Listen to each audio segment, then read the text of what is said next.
Hello guys and welcome back to my channel, and today I'm going to show you how you can connect two Bluetooth headphones on your Android phones. So it's a very simple process. All you have to do is just simply go to your Bluetooth settings just by holding on your Bluetooth. Then just simply tap on both of the Bluetooth icons. It should automatically get connected. If it is not getting connected, what you have to do is just simply go to your developer option and enable a setting. So for doing that, just simply go to your settings. If your developer version isn't unlocked, just simply click on your about phone.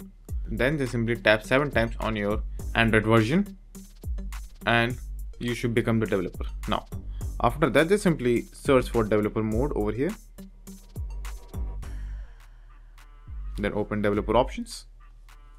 Now over here, just simply scroll down until you find maximum connected Bluetooth devices.